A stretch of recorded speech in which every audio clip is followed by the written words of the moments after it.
বলো তোমাদের কেমন লেগেছে? আমরা প্রচুর বক্তব্য রেখে দিয়েছি যে গানের কিভাবে শুটিং হয়েছে, কি হয়েছে না হয়েছে। এবার একটা রেজাল্টের জন্য আমরা অপেক্ষা করছিলাম। রেজাল্টে মানে গানটা ফাইনালি বেরিয়েছে, এবার তোমরা রিভিউ দাও। তোমাদেরকে প্রশ্ন করা উচিত যে কেমন লেগেছে বলো। আমাদের তো ভীষণ ভালো লেগেছে, তোমরা যদি এক্সপিরিয়েন্সটা একটু শেয়ার করো। এক্সপিরিয়েন্স আমাদের খুবই সুন্দর, খুবই ভালো। লাদাখের মতো একটা জায়গা, সেখানে আমরা গিয়ে শ্যুট করেছি। গানটা খুব সুন্দর, টিমটা এত প্রফেশনাল, এত সুন্দর একটা টিম। তো everybody was perfect for that job I think. তো সেই জন্য সেটা রিফ্লেকশন আমরা দেখতে পাচ্ছি। বাকি আপ টু অডিয়েন্স যেরকমভাবে তারা পছন্দ করবেন, তাহলে এরকম গান, ছবি, ওয়েব সিরিজ আবার বানাবে। দর্শকরা চেয়েছিল বলেই মনে হয় আরো অবশ্যই অবশ্যই একদমই দর্শকের নির্দেশ ছিল। অনেক বেশি বেশি করে প্রত্যেকটা কাজ তোমরা ছড়িয়ে দাও। নতুনভাবে অনেক ধরনের ভিন্ন স্বাদের কাজ হচ্ছে, সেটা সত্যিই আমাদের ইন্ডাস্ট্রির জন্য অনেক অনেক ভালো। আর জানি দেখা হবে আবার আমাদের যে গানটা, যদি তোমাদের ভালো লেগে থাকে এই ভালোবাসাটা সবার মধ্যে একেবারে স্প্রেড করে দাও। We need your support, blessing and love. অন্যদিকে লাদাখের শুটিং, তো সেই শুটিংয়ের এক্সপিরিয়েন্সটা যদি শেয়ার করো। ভীষণ ভালো একটা এক্সপিরিয়েন্স ছিল শুটিংয়ের।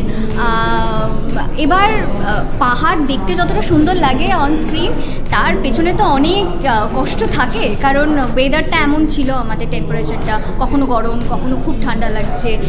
তার মধ্যে বালির মধ্যে শ্যুট করাটা একটু ডিফিকাল্ট। তো ঠিক আছে, কষ্টের কথা এমনি এই সব কথা নাই বা বললাম, একটা ভালো একটা জিনিস তৈরি করতে পেরেছে আশা করি।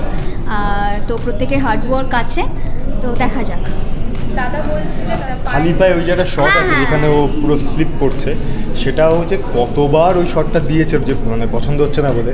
এবং তারপরে মানে এত গরম হয়ে গেছে, বালি দাঁড়াতে পারছি না, আমরা তাও সবাই শু পরে আছি বিভিন্ন রকম, বাট ও বেয়ার ফিট আছে। সেখানে মানে এমনই পুড়েছিল, সেটা রিকভার করতে প্রায় 1-1.5 মাস তার বেশি লেগেছে।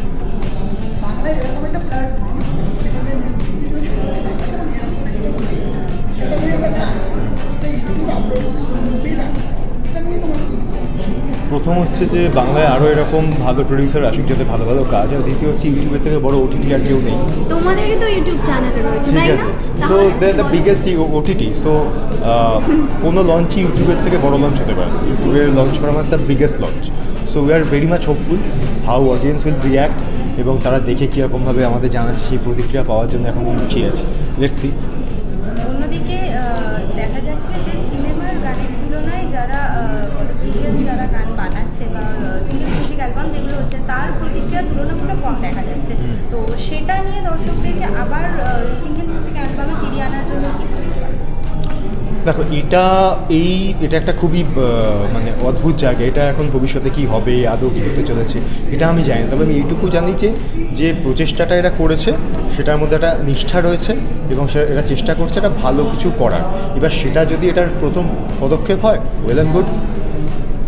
যে কোনো যে বললো যে প্রচেষ্টাটা এনারা করেছেন, একটা অনেস্টি রয়েছে। তো হোপ ফর দ্য বেস্ট। আমি তো চাইবো ভীষণ ভীষণ ভীষণ ভালো হোক। এরা যেরকমভাবে পুরো বিষয়টাকে ভেবেছে এক্সিকিউট করার কথা, সেভাবে যেন এক্সিকিউট করতে পারে এবং দর্শকদের যেন অনেক অনেক অনেক ভালোবাসা পায়।